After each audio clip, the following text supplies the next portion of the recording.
नमस्कार प्यारे विद्यार्थियों, स्काई एजुकेयर के ऑनलाइन प्लेटफॉर्म पर आपका हार्दिक स्वागत एवं अभिनंदन। प्यारे विद्यार्थियों, जो हमारा नगर पालिका एक्ट जो पार्ट बी हमारा जो टॉपिक चल रहा है, उसमें पहली क्लास में हमने एक बेसिक आधार जाना था कि कैसे 74वां संशोधन हुआ और संविधान में भाग 9 में भी 9 कैसे जुड़ा और क्या पहले 9 में क्या चीज़ें थी, उसके बाद क्या व्यवस्था की गई। अनुच्छेद 243 में पहले अंडमान निकोबार के बारे में था, उसके बाद में पंचायती राज और शहरी स्वशासन के बारे में देखा। फिर 7वीं अनुसूची में हमने राज्य सूची की प्रविष्टि संख्या 5 के बारे में हम लोगों ने क्लू जाना था। फिर राजीव गांधी की सरकार के द्वारा 64वां और 65वां संशोधन और नरसिम्हा राव की सरकार के द्वारा 73वां और 74वां संशोधन, उन सब के बारे में एक बेसिक नॉलेज के बारे में हमने देखा था कि चीज़ें किस प्रकार से व्यवस्थित की गई और संविधान में किस प्रकार से वो चीज़ें आई। क्योंकि अनुच्छेद 40 जो ग्राम पंचायतों का राज्य गठन करेगा, ये गांधी जी की भावना के अनुरूप उल्लेखित था संविधान में ग्रामीण निकाय के लिए, लेकिन शहरी निकाय के लिए संविधान में कोई भी उल्लेखित बात नहीं थी। प्यारे विद्यार्थियों, आज की कक्षा में हम शुरुआत करेंगे जो आर्टिकल 243 पी, जैसे हमने पिछली बार कहा था कि पीआजी से जेड जी तक है ना, जेड जी तक अनुच्छेद 243 पी से लेकर जेड जी तक परिभाषाएं। तो पहले पी में परिभाषाएं दी गई है कि नगर पालिकाओं के लिए कुछ कुछ समितियां वगैरह जो होती है उनकी कैसे कैसे बेसिक चीजें हैं ये। अब देखिए, पहली बात तो आपको यहाँ ध्यान रखना, हिंदी में तो आएगा तय, क्योंकि पिछली क्लास में मैंने कहा था कि हिंदी और अंग्रेजी हम साथ लेके चलेंगे। साथ ही साथ आप तो एक तो देखिए 243 त, ये मैंने ब्रैकेट का मतलब ये है कि हिंदी के अंदर तो त है, अंग्रेजी में पी है, तो इसका मतलब आप ये समझे 243 पी आपको अंग्रेजी में ऐसे ही समझना है, ठीक है ना। ये तो समझाने के हिसाब से अपन ये भी कर सकते हैं ऐसे कि ठीक है 230 त और पी है ना, तो हिंदी में त हो गया, अंग्रेजी में पी हो गया, तो उसको साथ ही साथ ब्रैकेट में लिख दिया कि इसको हिंदी है तो इसकी अंग्रेजी ये है। बट आपको आर्टिकल जितने भी आएंगे यहाँ पर ऐसे ब्रैकेट में करके आपको बताया गया है, आगे हिंदी रख दी और ब्रैकेट में उसकी अंग्रेजी रख दी। फिर वैसे सिंगल अंग्रेजी में देखना तो आपको बिना ब्रैकेट के ध्यान रखना, पहला तो आपका बेसिक कंसेप्ट ही होना चाहिए, ठीक है।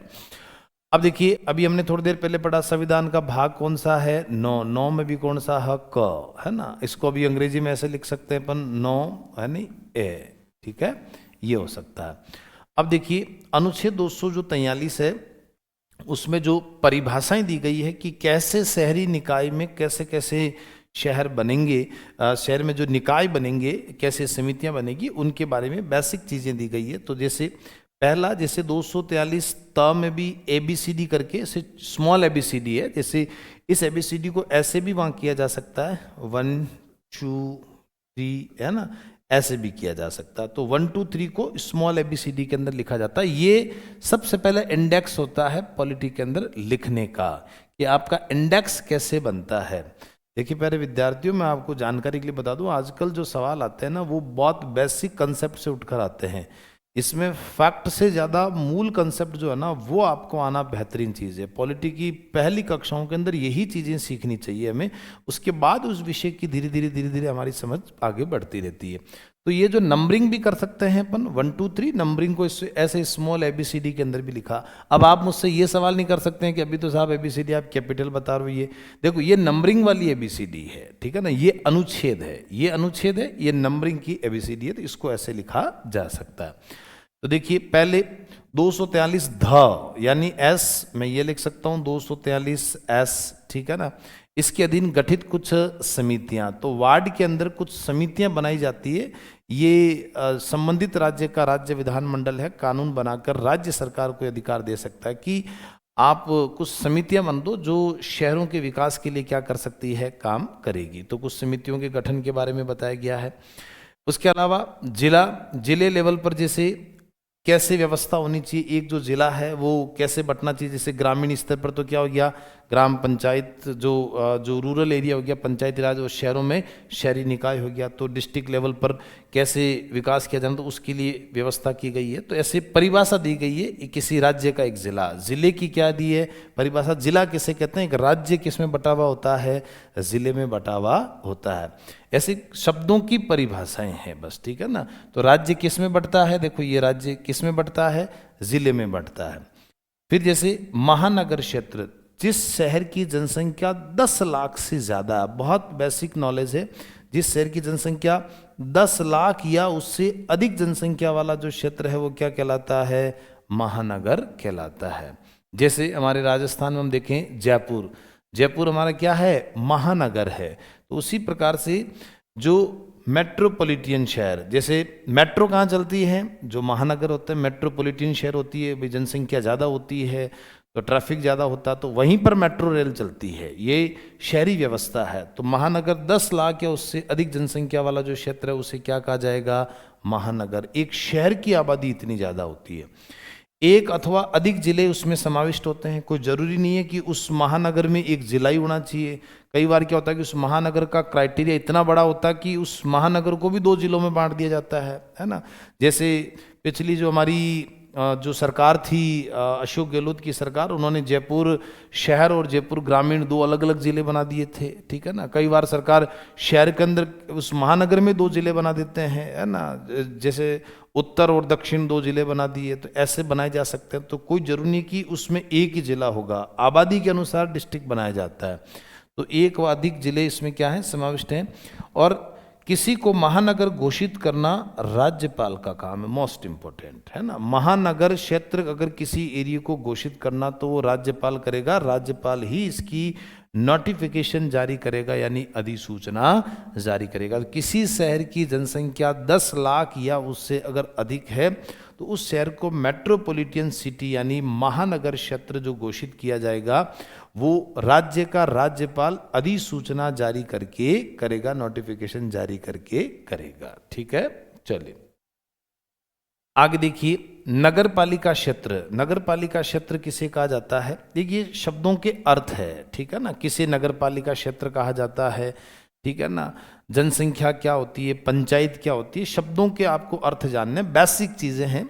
नगर पालिका क्षेत्र का मतलब है कि किसी एरिया को अगर ग्रामीण इलाके से शहरी इलाके में अगर वो परिवर्तित हो रहा, यानी वहां पर ग्रामीण एरिया कौन सा होगा, जहां कृषि योग्य आय का साधन होगा, यानी एग्रीकल्चर लैंड होती है और कृषि ही आय का साधन है, तो वो तो रूरल एरिया हो गया। अर्बन एरिया, अर्बन यानी शहरी। अब देखो थोड़े से अंग्रेजी शब्दों को भी आपको ढंग से सुनना है और चीज़ों को जानना है।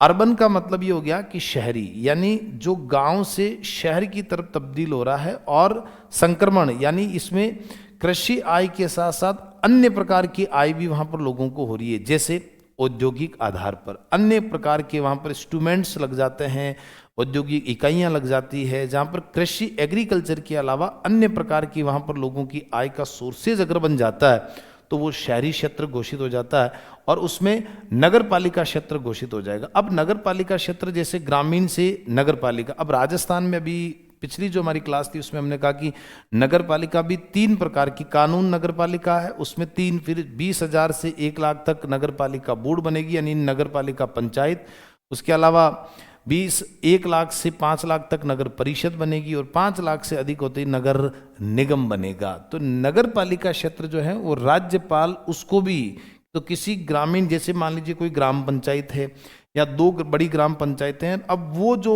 एरिया है वो मान लीजिए कृषि आय के अलावा वहाँ पर अन्य प्रकार की औद्योगिक प्रकार की आय, कृषि के अलावा जैसे एजुकेशन से आय होने लग गई, मेडिकल इंडस्ट्री से आय होने लग गई, औद्योगिक क्षेत्र से किसी न किसी प्रकार की आय होने लग गई, तो वहाँ पर उस क्षेत्र को नगर पालिका क्षेत्र घोषित किया जा सकता है। और वो घोषित करने का अधिकार किसे होगा, राज्य के राज्यपाल को। तो अभी हमने थोड़ी देर पहले देखा महानगर क्षेत्र भी घोषित कौन करेगा, राज्यपाल अधिसूचना जारी करके। ठीक ऐसे ही अधिसूचना यानी अधिसूचित करेगा कौन, राज्य का राज्यपाल।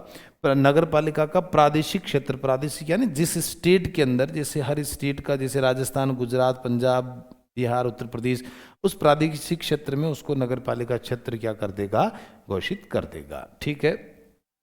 अब देखिए 243 क्यों, जैसे इसको मैं ये भी लिख सकता हूँ 243 क्यों, ठीक है ना, और हिंदी में 243 था हो गया, ठीक है ना, ऐसे हो सकता है कि गठित स्वायत्त शासन की संस्था। तो नगर पालिकाएं जो होती है वो स्वायत्त शासन की संस्था होती है, यानी ऑटोनॉमस बॉडी होती है जो सरकार द्वारा पोषित तो होती है लेकिन ये स्वायत्त शासन है, अपने हिसाब से कानून व्यवस्था, शहरीकरण की जो व्यवस्था, इनके कानून बने हुए हैं, एक्ट अलग से बने हुए हैं और उस कानून के तहत ये क्या करती है, शासन करती है।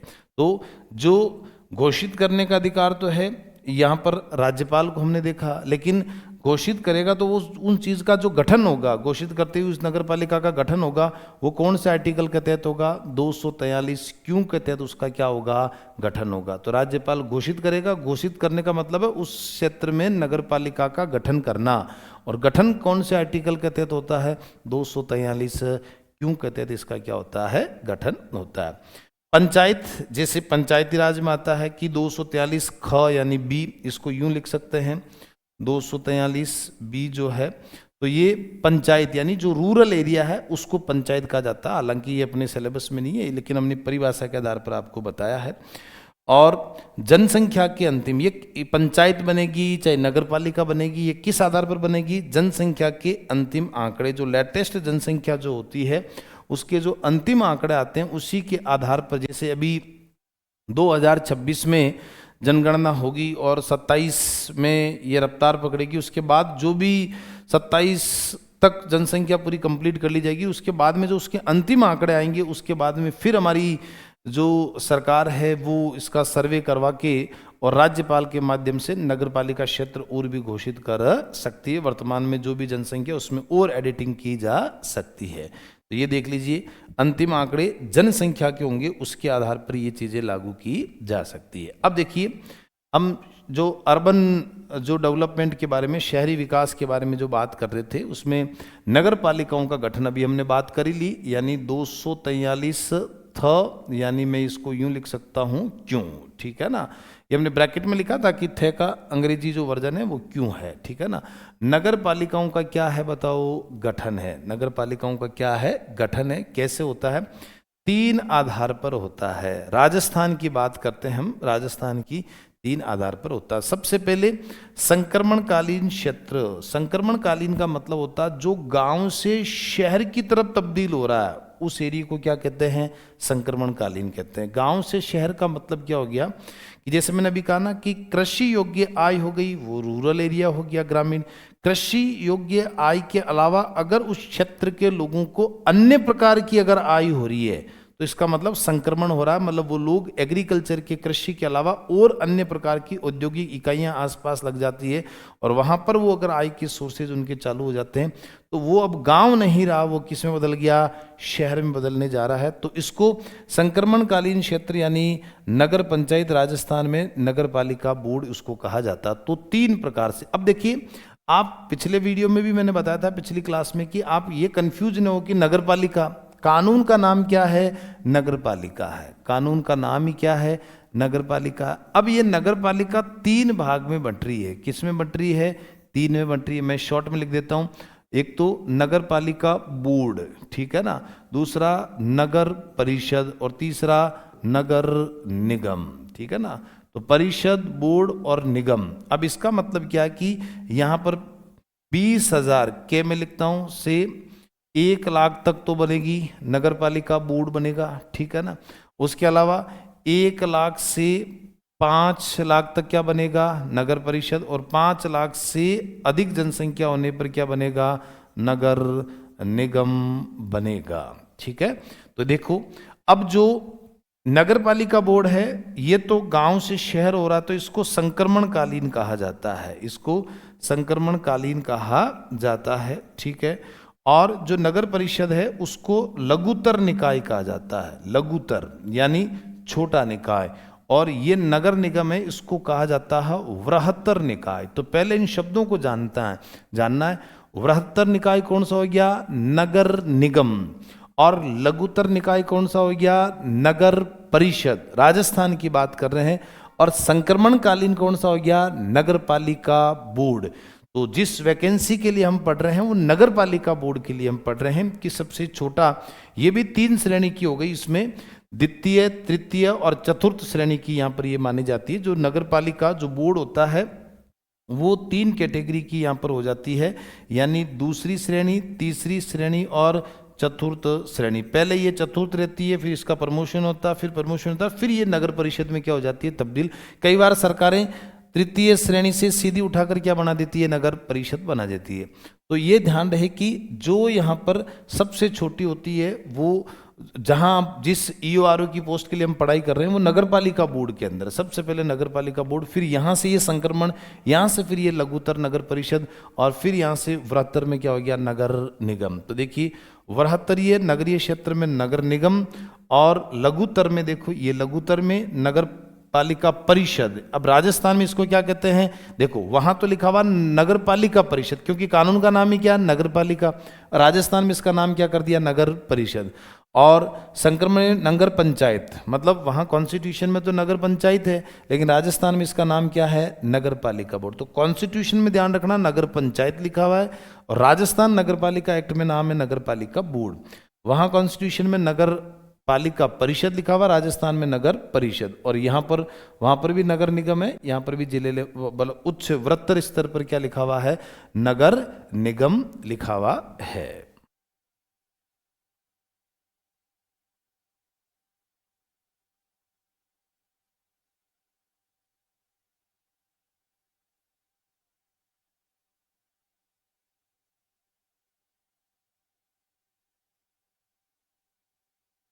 तो संक्रमणकालीन क्षेत्र, लघुतर और वृहत्तरीय। तो वृहत्तर निकाय, लघुतर और संक्रमण, इन तीनों के बारे में हमने समझ लिया। अब देखिए, यदि राज्यपाल किसी क्षेत्र को औद्योगिक क्षेत्र, बहुत ध्यान से सुनना इसको, औद्योगिक क्षेत्र विनिर्दिष्ट कर दे तो वहां नगर पालिका का गठन नहीं होगा। विनिर्दिष्ट का मतलब होता है कि अगर अंकित कर देता राज्यपाल, अगर कि ये एरिया औद्योगिक क्षेत्र है, बहुत ध्यान से सुनना कि जहां अगर कोई महानगर है या कोई ऐसा एरिया कि जहां पर इंडस्ट्री हब बन गया है, जैसे मैं आपको उदाहरण दूं कि राजस्थान में जैसे अलवर है, अलवर में जैसे भिवाड़ी वाला एरिया है, अब उसको औद्योगिक निमराना है, ये औद्योगिक क्षेत्र घोषित हो गया, यानी वहां पर बड़ी बड़ी इंडस्ट्रियां आ गई, काम चल रही है। अब उस एरिया को औद्योगिक क्षेत्र घोषित कर दिया तो वहां पर नगर पालिका एक्ट कानून लागू नहीं होगा, न तो वहां नगर पालिका बोर्ड बनेगा, न वहां नगर परिषद बनेगी, और न ही वहां नगर निगम बनेगा। यानी वृहत्तर, लघुतर और संक्रमणकालीन ये क्षेत्र तीनों ही वहां पर नहीं बनेंगे।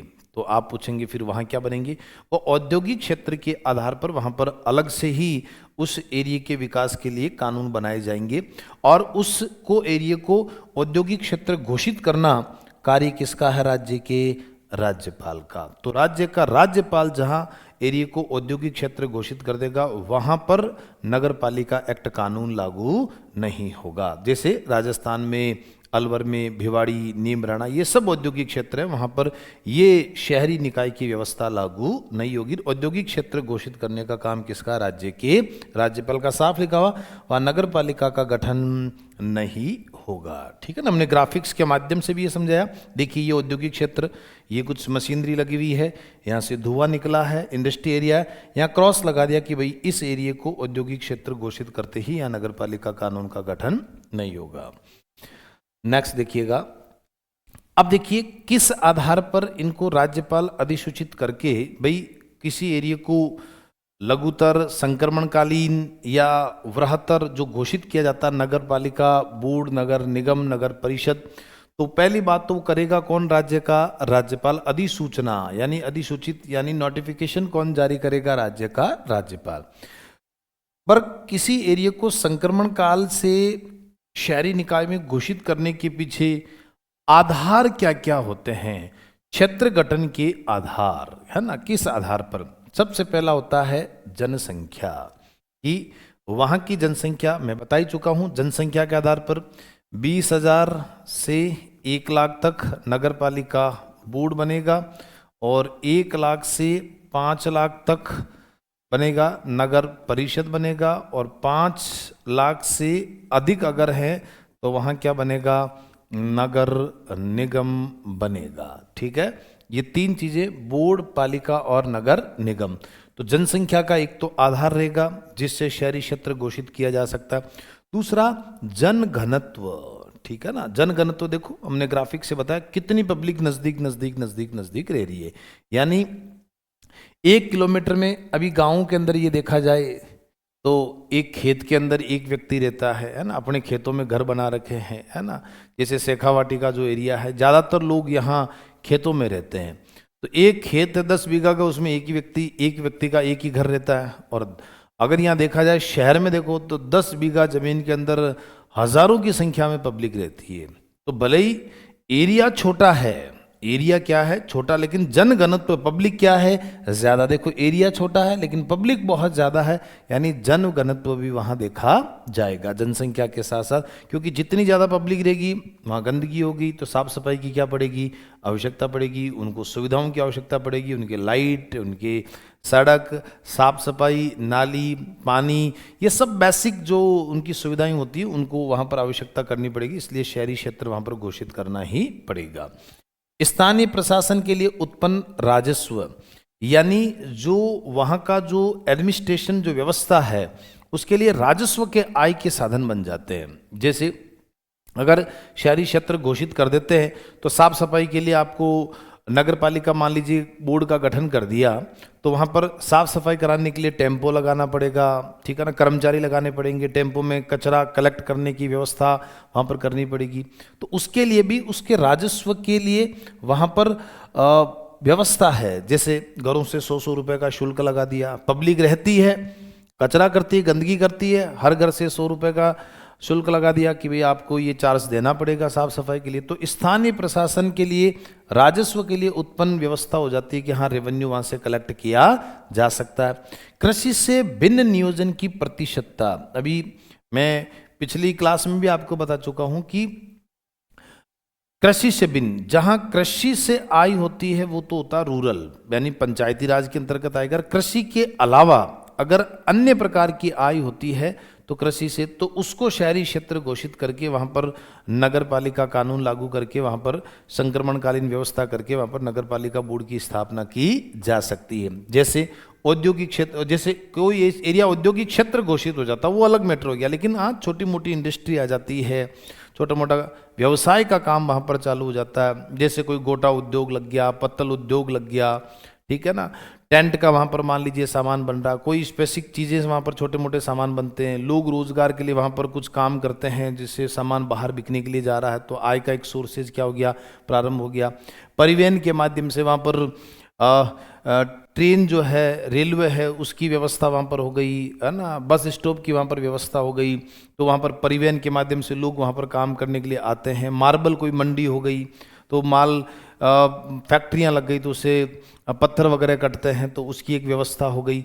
तो कृषि से अलावा लोग खेतों में जाने की बजाय मंडी में जा रहे हैं, पत्थर की कटाई का काम कर रहे हैं, तो अन्य नियोजन की प्रतिशतता, मतलब अप्रतिशतता मतलब बहुत कृषि के अलावा आय को अगर देखें तो इस एरिया के अंदर मान लीजिए ये कोई एक एरिया है, जैसे ये एरिया है, अब इस एरिया में ये इतने सारे लोग रहते हैं, इनमें से 5% तो एग्रीकल्चर से इनकी आय हो रही है और 95% तो अन्य चीज़ों से हो रही है, तो प्रतिशत ज़्यादा अन्य क्षेत्रों का ज़्यादा है। भिन्न नियोजन, नियोजन मतलब कोई ना कोई प्लानिंग, कोई ना कोई काम चल रहा है।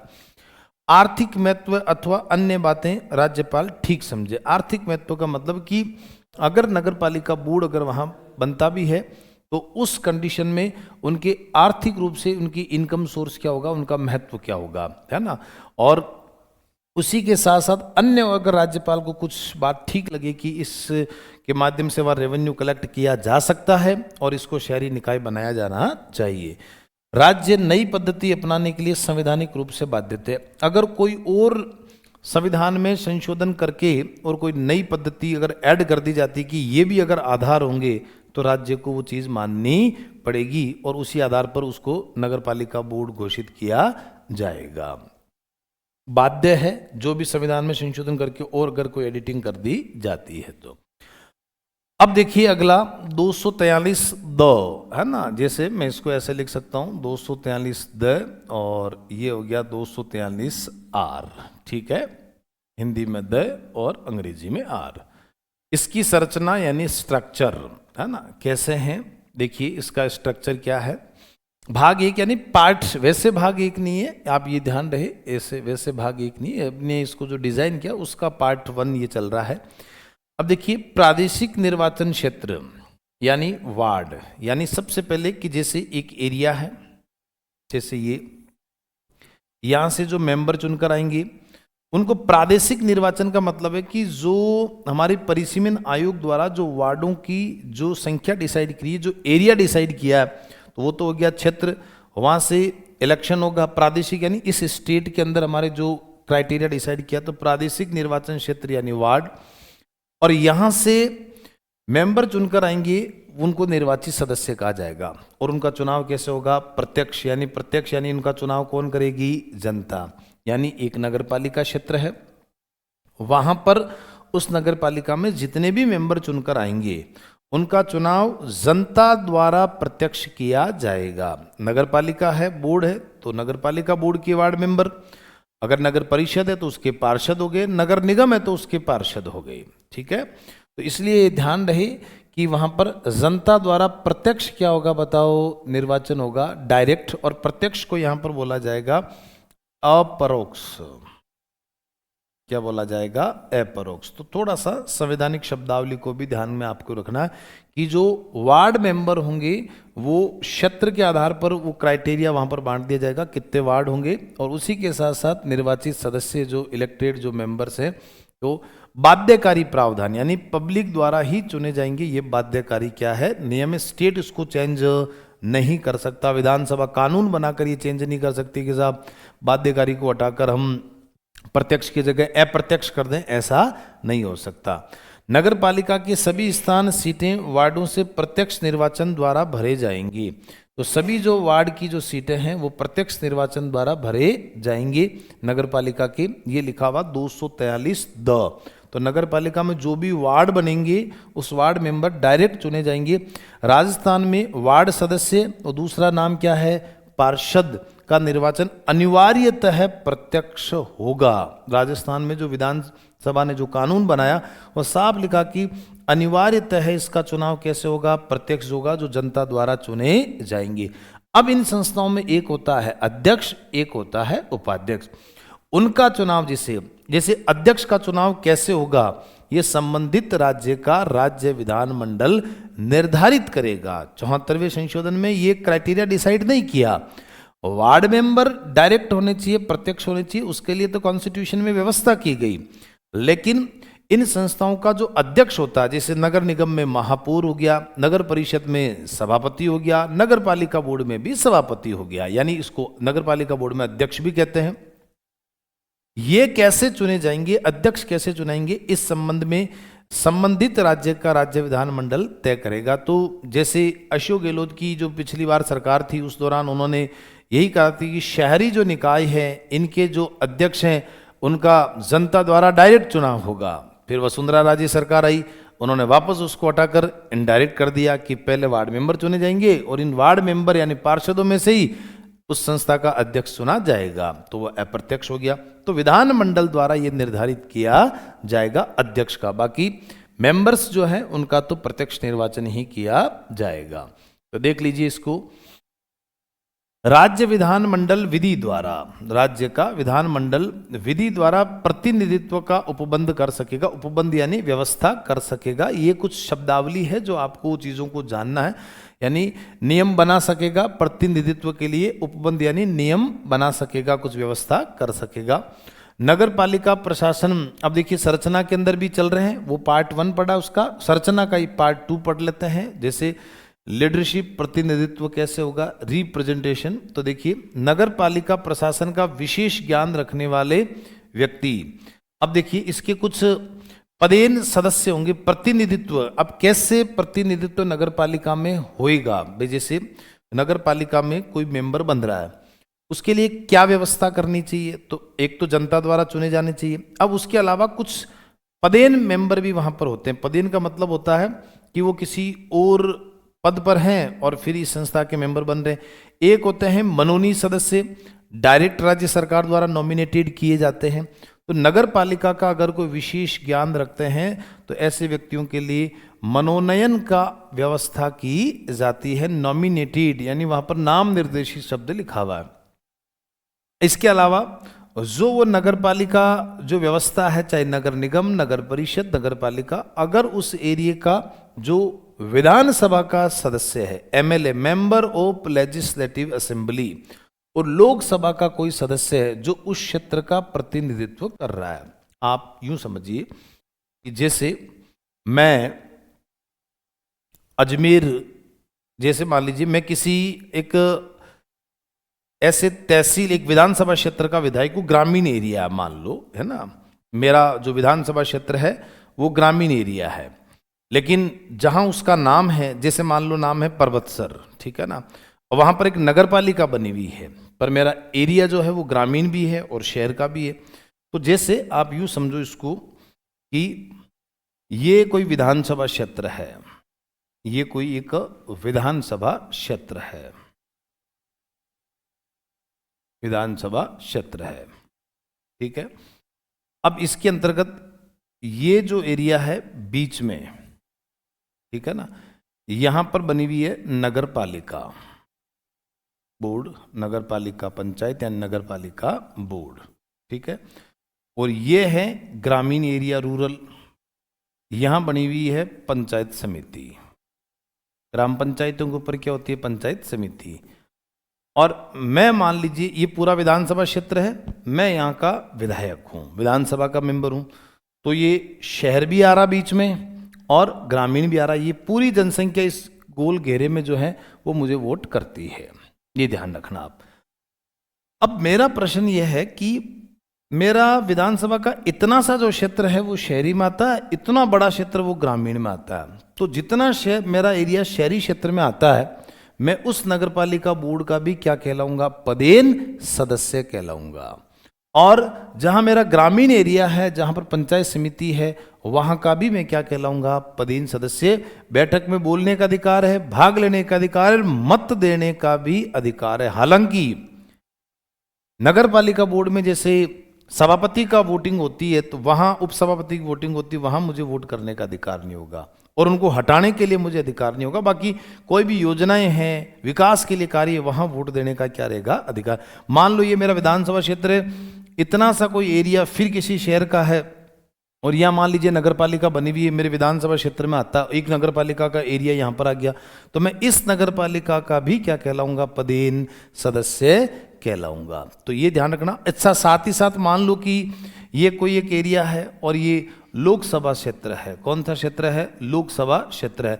अब इसके अधीन जितनी भी नगर परिषद, नगर निगम, नगर पालिका जो आती है, उस लोकसभा का क्षेत्र, जो लोकसभा का जो सदस्य, उसका जितना क्षेत्राधिकार है, उसमें जो नगर पालिका की संस्थाएं आती हैं, उन सब का वो क्या कहलाएगा? पदेन सदस्य कहलाएगा। तो देख लीजिए इसको। तो लोकसभा विधानसभा का क्षेत्र के आधार, अच्छा ध्यान रखना, ये किस आधार पर होगा? क्षेत्र के आधार पर होगा। दो चीजें होती है, क्षेत्र के आधार पर, ये दोनों ही चीजें किस आधार पर होगी? क्षेत्र के आधार पर। लेकिन साथ ही साथ एक होता है राज्यसभा का मेंबर। राज्यसभा का मेंबर पूरे स्टेट का होता है, वो क्षेत्र का नहीं होता। जैसे मुझे राजस्थान से राज्यसभा का क्या बना दिया? मेंबर बना दिया। अब ध्यान से सुनना इसको, देखिए, राज्यसभा या विधान परिषद का सदस्य उस क्षेत्र में निर्वाचक के रूप में पंजीकृत है। इसका मतलब क्या कि मुझे राजस्थान से मैं राज्यसभा का मेंबर बन गया। अब जहां मेरा वोटर लिस्ट में नाम है, जहां मेरा वोटर लिस्ट में नाम है, जैसे मान लीजिए मैं अजमेर शहर का रहने वाला हूं, अजमेर शहर के अंदर मेरा मतदाता सूची में नाम है, तो अजमेर नगर निगम का मैं पदेन सदस्य कहलाऊंगा। ठीक है ना, जहां वोटर लिस्ट में। तो राज्यसभा में ध्यान रहे कि निर्वाचक के रूप में, राज्यसभा में देखो, यहां तो लोकसभा विधानसभा में क्षेत्र के आधार पर आपका प्रतिनिधित्व है, यानी आप मीटिंग में जा सकते हो, वहां पर नगरपालिका की बैठक में भाग लेने जा सकते हो क्षेत्र के आधार पर, कि ये जो संस्था आती है ये आपके लोकसभा क्षेत्र में या विधानसभा क्षेत्र में आती, इसलिए आप जा रहे हो। पर राज्यसभा का तो पूरा स्टेट है, तो वो एक व्यक्ति पूरे स्टेट की जितने भी नगर निगम, नगर परिषद, नगर पालिका बोर्ड का सदस्य थोड़ी रहेगा, पदेन सदस्य। वो तो वहां रहेगा जिसकी वोटर लिस्ट में वहां पर क्या है? नाम है। कि मैं जिस शहर में रहता हूं उस शहर की वोटर लिस्ट में अगर मेरा नाम है, तो देखो निर्वाचक के रूप में, वोटर के आधार पर जहां मेरा नाम है, वहां अगर राज्यसभा में बैठा हूं तो उस क्षेत्र का मैं पदेन सदस्य कहलाऊंगा। और अगर विधान परिषद है तो उसका कहलाऊंगा। हालांकि राजस्थान में विधान परिषद नहीं है, तो इसकी बात यहां खत्म होगी। लेकिन हम संवैधानिक आधार पर देखते हैं कि अगर विधान परिषद का भी अगर मैं मेंबर हूं और जिस एरिया में मेरा वोटर लिस्ट में नाम है, मैं उस एरिया की जो भी नगर पालिका की संस्था है, शहरी निकाय, उसकी बैठक में भाग लेने जा सकता हूं। तो विधि द्वारा राज्य ऐसा व्यवस्था कर सकता है कि कौन कौन लोग इसके मेंबर बन सकते हैं। और इसके अलावा ये पदीन सदस्य, मनोनीत वगैरह, ये विधानमंडल इनके लिए क्राइटेरिया क्या कर सकता है, उपबंध यानी क्राइटेरिया, नियम बना सकता, डिसाइड कर सकता है। ठीक है, चलिए नेक्स्ट देखिएगा, अनुच्छेद 243 ध, यानी इसको अपन अंग्रेजी में ध या एस भी कह सकते हैं, समितियों के अध्यक्ष। बहुत सारी समितियां, हमने पहले कहा था कि शहरी क्षेत्रों के विकास के लिए कुछ समितियां बनाई जा सकती हैं, उन समितियों के अध्यक्ष भी जो है वो 243 एस में। अध्यक्ष का निर्वाचन रीति, अब जैसे इन संस्थाओं के जो अध्यक्ष प्रत्यक्ष होगा ये अप्रत्यक्ष होगा, मैं बता ही चुका हूं। कौन तय करेगा, संबंधित राज्य का स्टेट लेजिस्लेचर यानी राज्य विधानमंडल। अभी हमने प्यारे विद्यार्थियों अभी थोड़ी देर पहले बात करी कि मेंबर्स जो होंगे वो डायरेक्ट, जो अपरोक्ष रूप से डायरेक्ट इलेक्टेड होंगे, लेकिन साथ ही साथ इन संस्थाओं के, तीनों संस्थाओं, वृहत्तर, लघुतर और संक्रमणकालीन संस्थाएं, इन तीनों संस्थाओं का जो अध्यक्ष होगा वो प्रत्यक्ष या अप्रत्यक्ष रूप से किया हो सकता है। प्रत्यक्ष का मतलब जनता खुद चुनाव कर सकती है, या जनता नहीं करेगी तो जो वार्ड मेंबर, जो पार्षद चुने जाएंगे वो अपने में से ही एक अध्यक्ष का, यानी महापौर, नगर परिषद का सभापति, नगर पालिका बोर्ड का अध्यक्ष का चुनाव कर सकते हैं। ये कैसे करेंगे, इसका डिसाइड करने का राइट किसे दिया गया है, संबंधित राज्य के राज्य विधानमंडल यानी स्टेट लेजिस्लेचर को ये राइट दिया गया है। अध्यक्ष का निर्वाचन कैसे हो, 243 द यानी आर इस बात को उल्लेखित करता है। ठीक है, अब देखिए एस, जो भी समितियों की बात चल रही थी, 243 एस ध या 243 एस। ठीक है, अब देखिए वार्ड समितियों का गठन। 3 लाख या अधिक जनसंख्या वाली नगर पालिका में, है ना, गठन 3 लाख या अधिक जनसंख्या वाली में नगर पालिका में कुछ समितियां बनती है बाध्यकारी रूप से। भाई ऐसी कोई नगर पालिका मतलब जैसे नगर पालिका तो कानून का नाम है। अब जैसे आपको पता है 20,000 से 1 लाख तक क्या बनेगी, नगर पालिका बोर्ड, 1 लाख से 5 लाख तक नगर परिषद, और 5 लाख से अधिक है नगर निगम। तो जहां 3 लाख से अधिक यानी नगर परिषद है वहां पर, है ना, उनके अंदर नगर पालिका तो कानून का नाम है। अब इसमें क्या बन रहा है, राजस्थान में क्या बन रहा है, नगर परिषद बनेगा। ठीक है ना, उसमें अनिवार्य रूप से ऐसी कुछ वार्ड समितियों का गठन किया जाएगा, ये बाध्यकारी है। 3 लाख की जनसंख्या अगर किसी शहर की है तो वहां पर ये वार्ड समितियां गठन होगी। संरचना 1 या अधिक वार्डों से मिलकर भी बन सकती है। ठीक है ना, 1 या अधिक वार्ड से मिलकर, जैसे 1 वार्ड, 2 वार्ड, हर वार्ड की भी समितियां बनती है, और फिर बहुत सारे वार्डों को भी, जैसे एक शहर होता है वो कई वार्ड में बटा होता है, तो हर वार्ड की समिति बन सकती है, विधानमंडल चाहेगा जैसे, और चाहे तो अलग अलग वार्ड की भी समितियां बन सकती है, और सबकी मिलाकर भी एक समिति बन सकती है, से मिलकर बनेगी। और वार्ड का प्रतिनिधित्व करने वाला सदस्य यानी जो वार्ड पंचायत है वही इस समिति का क्या होगा बताओ, सदस्य होगा। जैसे एक शहर में मान लो 15 वार्ड है, तो 15 वार्ड है तो 15 मेंबर हो गए, तो वो जो वार्ड का पार्षद है वही उस वार्ड समिति का क्या होगा, मेंबर होगा। तो एक वार्ड की समिति होती है, वार्ड मेंबर ही, और अगर एक वार्ड की एक ही समिति बनाई तो वार्ड मेंबर ही उसका क्या होगा, अध्यक्ष होगा। और 1 से अधिक वार्डों को मिलाकर अगर समिति बनाई है तो सदस्य जो है वो निर्वाचित मेंबर में से एक अध्यक्ष बनेगा। आप यूं समझिए कि जैसे एक ये शहर है, यहाँ पर 1 2 3 करके ये अलग अलग वार्ड है। ठीक है ना, ये जो पॉइंट्स मैंने बनाई ये अलग अलग क्या है, वार्ड है। चाहे तो एक वार्ड से एक क्या बन सकती है, समिति। तो इस वार्ड का एक क्या होगा बताओ, पार्षद होगा, वार्ड मेंबर, वही इसका क्या बन जाएगा, अध्यक्ष बन जाएगा। लेकिन हम कह रहे हैं कि इन सबको मिलाकर, यानी ये जितनी भी है इन सबको मिलाकर एक ही क्या बना दी, समिति बना दी। अब मान लो ये इसमें टोटल वार्ड कितने हो गए, 15, तो 15 सदस्य हो गए, कितने हो गए, 15।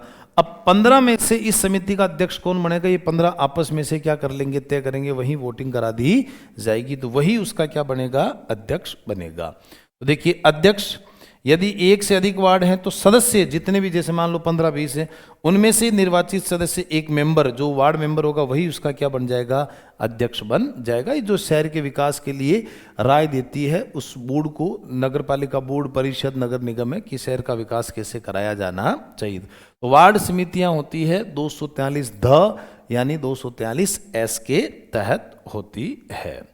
ठीक है, अनुच्छेद 243 एन है ना, 243 एन, जिसको मैं टी भी लिख सकता हूं, 243, सॉरी एन नहीं, न, और अंग्रेजी में हो गया आपके ये टी, एन नहीं है, हिंदी में न है ये। देखिए, आरक्षण यानी रिजर्वेशन, बहुत ही बेहतरीन क्लू है, बहुत ध्यान से समझना कि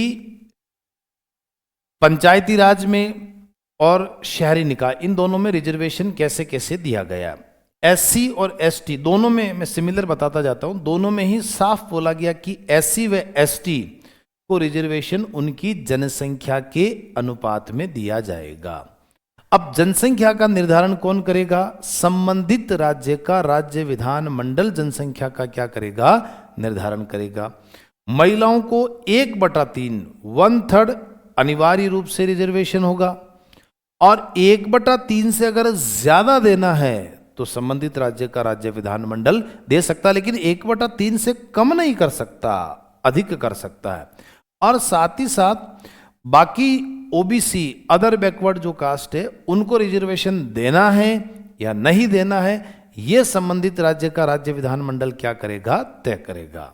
तो एक तो बेसिक आपका क्लियर हो जाना चाहिए, एससी एसटी को रिजर्वेशन मिलेगा, कितना मिलेगा, उनकी जनसंख्या के अनुपात में मिलेगा। जनसंख्या के अनुपात पर कौन निर्धारण करेगा, संबंधित राज्य का राज्य विधान मंडल तय करेगा। विधान मंडल का मतलब जो कानून बनाने वाली संस्था है। जैसे राजस्थान में बात करें, विधानसभा है, केवल विधानसभा ही है, प्लस राज्यपाल। किसी राज्य में विधानसभा, विधान परिषद और प्लस राज्यपाल, इन तीनों को मिलाकर क्या कहते हैं, विधान मंडल कहते हैं। राजस्थान में क्या है, विधानसभा प्लस राज्यपाल, क्योंकि विधानसभा कोई भी कानून बनाएगी, जब तक राज्यपाल मोहर नहीं लगाएगा तब तक वो कानून अधिनियम नहीं बनेगा। इसलिए राज्यपाल की मोहर लगते ही ये कहा जाता है कि राजस्थान के विधान मंडल ने कानून का क्या कर दिया है, निर्माण कर दिया है। अब साथ ही साथ एससी एसटी, तो देखो ये रहा, एससी एसटी को रिजर्वेशन मिलेगा। महिला को कितना मिलेगा, 1/3 मिलेगा। एससी एसटी को किस आधार पर मिलेगा, जनसंख्या के आधार पर मिलेगा। और ये हैं खाली पड़ा, अध्यक्ष के लिए बात है। और ओबीसी को कितना मिलेगा, ये विधान मंडल द्वारा क्या किया जाएगा, तय किया जाएगा। कॉन्स्टिट्यूशन में इसके बारे में लिखा हुआ नहीं है। अब अध्यक्ष की कुर्सी के लिए, अभी इसके लिए भी हम बात करते हैं। अच्छा, अध्यक्ष में भी देखो महिलाओं में जो शहरी निकाय के लिए जो अध्यक्ष बनेगी, जैसे महापौर हो गया, नगर परिषद का सभापति हो गया, नगर पालिका बोर्ड का जो अध्यक्ष हो गया, तो उसके लिए क्या है कि अध्यक्ष पद के लिए एससी एसटी की महिलाओं के लिए अगर आरक्षण राज्य विधान मंडल द्वारा जो रीति तय की जाएगी कि किस रीति से लॉटरी के माध्यम से निकाला जाएगा, तो वो राज्य विधानमंडल तय करेगा कि इनको अध्यक्ष के पद पर रिजर्वेशन देना है या नहीं देना। देना तो कौन सी रीति से इनको देना है, क्योंकि महिलाओं को वार्ड मेंबर के तौर पर तो 1/3 रिजर्वेशन मिलेगा। अच्छा, एससी एसटी में भी ध्यान रखना कि जैसे मान लो कि किसी एरिया में एससी की सीटें 10 घोषित कर दी, मान लो, ठीक है ना, और एक कोई नगर पालिका है और एसटी की सीटें कितनी घोषित कर दी कि 10, इस नगर पालिका में 10 मेंबर एससी के चुनकर आएंगे और 10 ही एसटी के। इस 10 का भी ध्यान रखिए, 1/3 कौन आएगी, एससी की महिला आएगी। तो 1/3 का मतलब क्या हो गया, 3 मेंबर। यानी एसटी में भी 1/3 कौन चुनकर आएगी, महिला चुनकर आएगी। महिला के लिए सीट रिजर्व होगी। नहीं, अब ये ध्यान रखें, एससी एसटी के अंदर भी 1/3 महिलाओं का रिजर्वेशन रहेगा। टोटल 33% है। अब जैसे एक एरिया में मान लो कि 40 सीट है, कितनी सीट है, 40, और 10 सीट मान लो राज्य विधानमंडल ने ओबीसी के लिए दे दी। किसके लिए दे दी, ओबीसी के लिए। एक एग्जाम्पल, संविधान में नहीं दे रखा लेकिन राजस्थान में तो दे ही रखा है। अब जैसे इसकी भी मान लो 1/3 जो है वो कौन होगी, महिला होगी। अब बाकी कितनी भी अच्छे सिटी जनरल की 10, तो उस 10 में भी 1/3 कौन होगी, महिला। तो 1/3 टोटल कितना हो गया, 1/3, यानी 33% महिलाएं क्या होगी, रिजर्व। आप ये मत सोचना कि सामान्य के अंदर ही 33% महिलाएं होगी, इनमें महिलाएं नहीं होगी। सामान्य की जितनी सीट, सामान्य मतलब कोई भी वहां चुनाव लड़ सकता है, चाहे एससी हो, चाहे एसटी हो, चाहे ओबीसी हो, महिला हो, चाहे पुरुष हो। लेकिन ये ध्यान रहे, सामान्य के अंदर ये ध्यान रहे कि जितनी सीटें सामान्य के लिए पीछे बची है वो 33% वो महिलाओं के लिए, जिन जिन कैटेगरी में जितना रिजर्वेशन दिया गया उनमें भी 1/3 महिलाएं होगी। ये रिजर्वेशन का मेन क्या है इसमें, आधार। और देखो चक्रानुक्रम में, चक्रानुक्रम का मतलब क्या होता है कि जैसे मान लो एक एरिया में एससी पुरुष, एससी महिला, एससी पुरुष, एसटी पुरुष, एससी महिला, ओबीसी पुरुष, ओबीसी महिला, जनरल पुरुष, जनरल महिला, यानी 8 प्रकार की कैटेगरी हो गई। रिजर्वेशन 8 प्रकार से बट गया। अब जैसे इस बार लॉटरी निकली, लॉटरी के माध्यम से, लॉटरी को यहाँ कहते हैं सलाका व्यवस्था।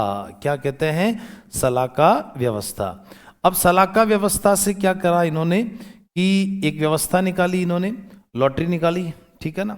लॉटरी में मान लो कि इस बार एससी महिला की सीट आ गई। चक्रानुक्रम शब्द का मतलब क्या, एससी महिला की लॉटरी निकल गई कि एससी महिला इस बार इस वार्ड से मेंबर चुनी जाएगी, या एससी महिला अध्यक्ष पद के लिए इस नगर पालिका के अंदर अध्यक्ष पद के लिए इस बार एससी महिला के लिए लॉटरी, एससी महिला कैंडिडेट ही फॉर्म भर सकती है। अब वो 5 साल वहां पर उस पद पर रह ली।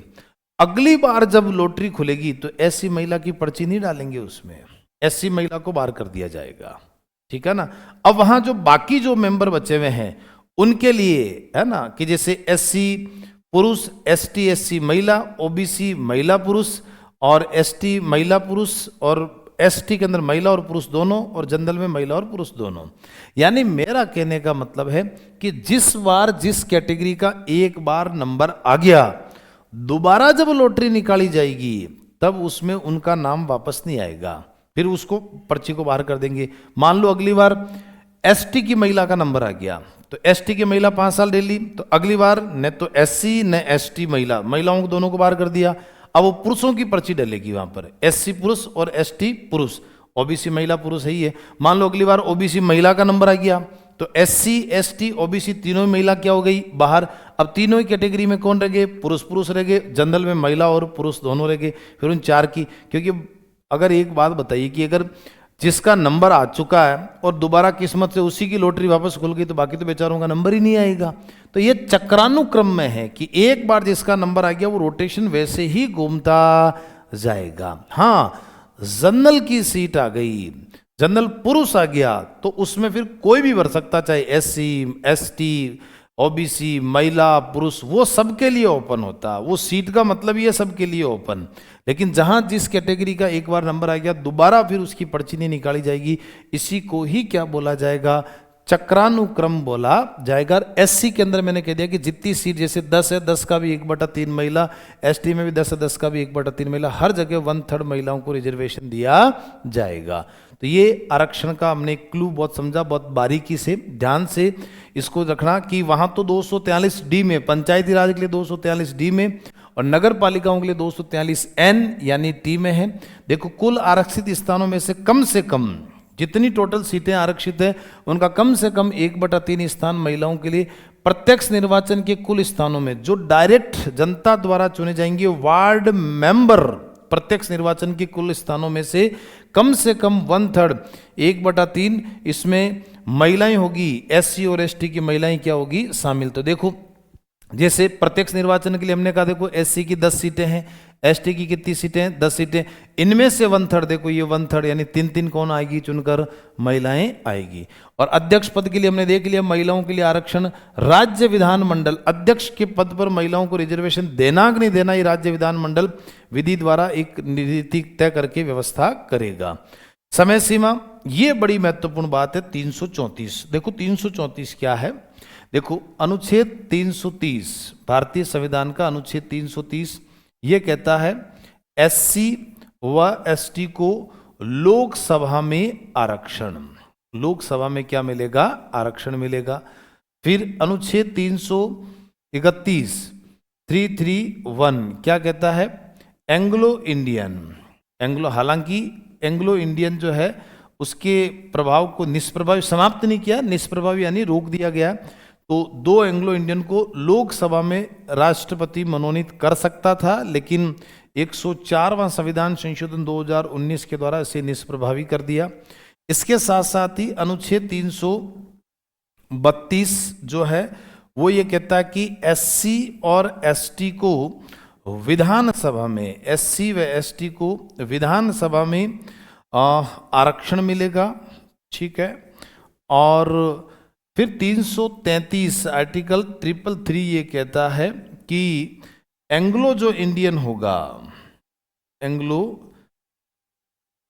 इंडियन जो होगा उसको एक सदस्य को राज्यपाल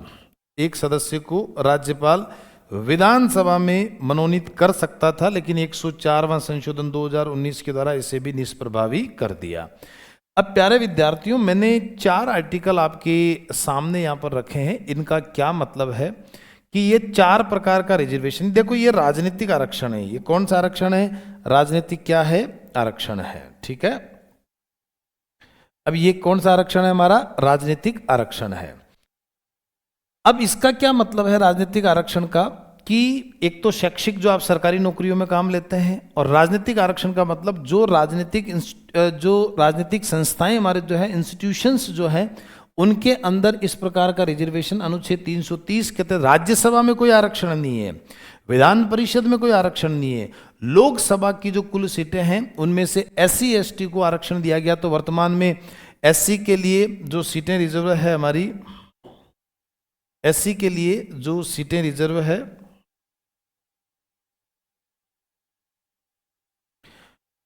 एससी के लिए हमारे लिए 84 सीटें, और एसटी जो है उनके लिए कितनी है? 47 सीटें क्या है? रिजर्व है, ठीक है। एक बात तो आपको ये ध्यान रखना है। अब जैसे एंग्लो इंडियन का 104वें संशोधन द्वारा निष्प्रभावी कर दिया गया।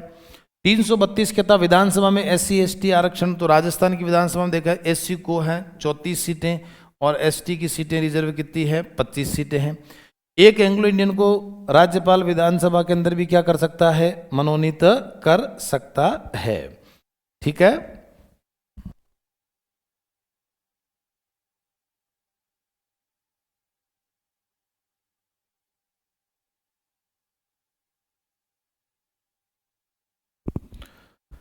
तो 330, 31, 32 और 33 ये तीनों रिजर्वेशन के बारे में बात करते हैं, एससी एसटी और एंग्लो इंडियन। अब देखिए यहाँ पर साथ ही साथ 334 का क्लू क्या है कि इन चारों का रिजर्वेशन रहेगा, वो अनुच्छेद 334 कहता है कि वो 10 वर्ष के लिए रहेगा। यानी राजनीतिक आरक्षण तो दिया गया, लेकिन ये स्थायी नहीं था, ये क्या है? अस्थायी है। यानी भारत का संविधान लागू कब हुआ? 26 जनवरी 1950 को। तो 26 जनवरी 1950 से लेकर 26 जनवरी 1960 तक ही ये रहेगा। अगर इसको आगे बढ़ाना इन रिजर्वेशन को, तो संसद को संविधान में संशोधन करना पड़ेगा, ठीक है। अब संशोधन करके 50 से 60 बढ़ा दिया, 60 से 70, 1980, 90, वर्ष 2000, 2010 और 2020 तक बढ़ा हुआ था।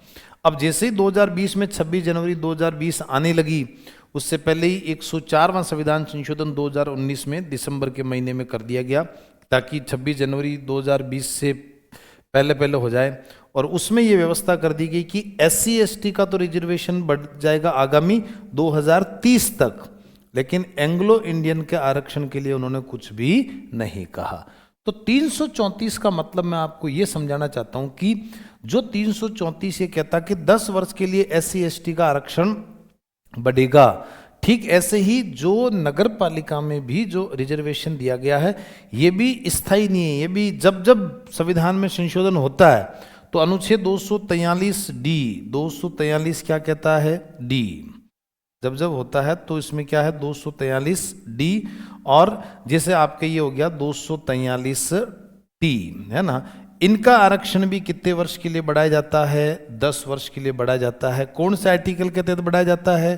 334 के तहत। अर्थात जो एससी एसटी का जो आरक्षण है और जो महिलाओं का जो आरक्षण है, ये जो व्यवस्था, महिला आरक्षण इसके अधीन नहीं है, महिला आरक्षण इसके अधीन नहीं है। बाकी एससी एसटी का जो आरक्षण है इसके लिए बोल दिया गया कि जैसे जैसे एससी एसटी का आरक्षण वहाँ बढ़ेगा, लोकसभा और विधानसभा में, ठीक ऐसे ही SC/ST का आरक्षण यहाँ पर भी बढ़ाया जाएगा। अर्थात जब संविधान में संशोधन होता है तो 243D और 243T है ना, उसके अलावा 330 और 332, 330 तो लोकसभा के लिए, 332 विधानसभा के लिए। देखो ये रहा 330 लोकसभा के लिए, 332 विधानसभा के लिए, और हम ये कह लेते हैं 243D हो गया पंचायतों के लिए रिजर्वेशन, और 243 जो T है ये नगर पालिकाओं के लिए क्या हो गया, रिजर्वेशन हो गया। ठीक है, नगर पालिकाओं के लिए क्या हो गया, रिजर्वेशन हो गया। ठीक है ना, तो जब इनका बढ़ेगा कितने साल के लिए बढ़ेगा, 10 साल के लिए। कौन से आर्टिकल के लिए बढ़ेगा, 334 के तहत, तो इनका भी साथ ही साथ बढ़ाया जाएगा, अर्थात 334 के अधीन रहेगा। जिस दिन 334 के तहत 10 वर्ष बाद समाप्त कर दिया, हर 10-10 साल बाद में, तो इनका रिजर्वेशन भी यहाँ से क्या हो जाएगा, समाप्त हो जाएगा। ठीक है, तो ये 334 का क्लू हमने जाना विशेष करके कि 334 में निर्दिष्ट अवधि के लिए प्रभावी रहेगा SC/ST के लिए। महिला का इसमें लागू नहीं होगा, ये महिला आरक्षण इससे क्या है, अलग है। आगे देखिएगा, अब टेन्योर यानी कार्यकाल की जो पंचायती राज संस्थाएं जैसे उनका टेन्योर दिया गया, ठीक उसी प्रकार से शहरी निकाय की संस्थाओं का देखो टेन्योर क्या है कि प्रथम अधिवेशन की तारीख से 5 वर्ष की अवधि तक। प्रथम अधिवेशन से कहां तक, 5 वर्ष की क्या है अवधि तक इसका क्या रहेगा, कार्यकाल रहेगा। यानी जिस दिन इसकी पहली बैठक होगी वहां से लेकर 5 साल। संविधान में दर्जा देने से क्या बेनिफिट मिलता है, कि समय पर क्या होना, चुनाव। संविधान में दर्जा नहीं मिला, उससे पहले भी तो शहरी निकाय थे, हमने पढ़ा पिछली क्लास में कि मद्रास भारत का पहला शहर था जहां नगर निगम की स्थापना हुई। माउंट आबू शहरी निकाय के लिए राजस्थान का पहला शहर हो गया। तो मेरा कहने का मतलब है कि व्यवस्था वहाँ से थी, फिर रियासतकालीन व्यवस्था थी, अंग्रेजी हुकूमत की व्यवस्था, ये सब जितनी व्यवस्था चल रही थी उसमें भी तो शहरी निकाय था। फिर संविधान लागू हुआ, उसके बावजूद भी अलग अलग कानून विधानमंडलों के द्वारा बनाकर शहरी निकायों की स्थापना की गई।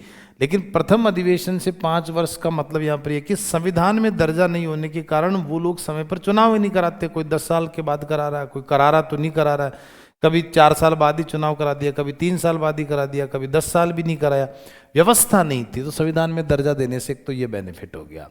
विघटन, अगर समय से पूर्व ये संस्थाएं विघटित हो जाती है सुनवाई का अवसर देकर। सुनवाई का अवसर का मतलब है कि अगर उन पर कोई चार्जेस लगते हैं, करप्शन के चार्जेस लगते हैं, तो पहले उनको स्वायत्त शासन विभाग सुनवाई का अवसर देगा, उसके बाद ही उनको क्या, स्वायत्त शासन विभाग जो राजस्थान सरकार का, हमारे राज्य सरकार का जो होता है, प्रत्येक राज्य में होता है, वो पहले उनकी मूल सुनवाई का अवसर देगा, उसके बाद उनका क्या करेगा, विघटन करेगा।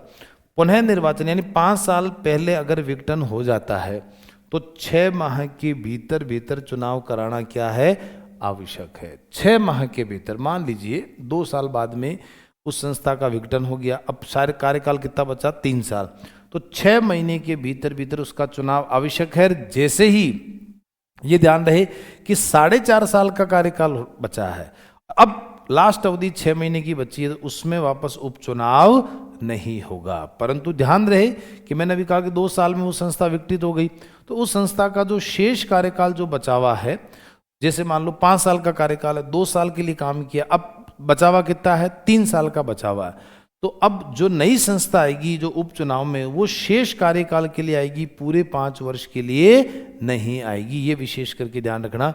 तो विघटन की दशा में 6 माह के भीतर अपवाद, यदि शेष अवधि 6 माह से कम है तो निर्वाचन आवश्यक नहीं है, और शेष अवधि उपचुनाव वाली नगर पालिका केवल बची हुई अवधि, उपचुनाव के बाद जो भी नगर पालिका आएगी वो बची हुई अवधि के लिए ही गठित होगी, यानी शेष अवधि के लिए ही गठित होगी, वो पूरे 5 साल के लिए नहीं आएगी। जैसे ये थोड़ा सा मैं ठीक कर देता हूँ। जैसे फॉर एग्जाम्पल की उदाहरण के लिए कि कोई अगर शहरी निकाय की संस्था है और वो अगर गठित हो रही है, कोई शहरी निकाय की संस्था मान लो गठित हो रही है 1 जनवरी 2020 पूरा, 20 पूरा, 21, 22, 23 और 24, यानी 31 दिसंबर 2024 तक इसका क्या रहेगा, कार्यकाल रहेगा, यानी पूरे 5 साल। तो देखो अब 3 वर्ष में मान लो उसका विघटन हो गया, एग्जाम्पल दिया, तो फिर से निर्वाचन होगा। नवीन नगरपालिका केवल कितने वर्ष के लिए आएगी? 2 वर्ष के लिए ही आएगी, यानी चॉइस है ना, ये थोड़ा सा प्रिंट 4 की जगह 5 आ गया। तो ये ध्यान रहे कि जो 2 वर्ष जो है, अब जैसे 3 साल काम कर चुकी है, अब पीछे उसका कितना बचा? 2 साल। तो नवीन जो नगरपालिका आएगी वो 2 वर्ष के लिए ही आएगी। एक एग्जाम्पल आपके सामने पेश किया गया है। ठीक है, अब देखिएगा निर्हरताएं यानी डिस्क्वालिफिकेशन, इसको अपन अगली क्लास में पढ़ेंगे। बहुत बहुत धन्यवाद, नमस्कार।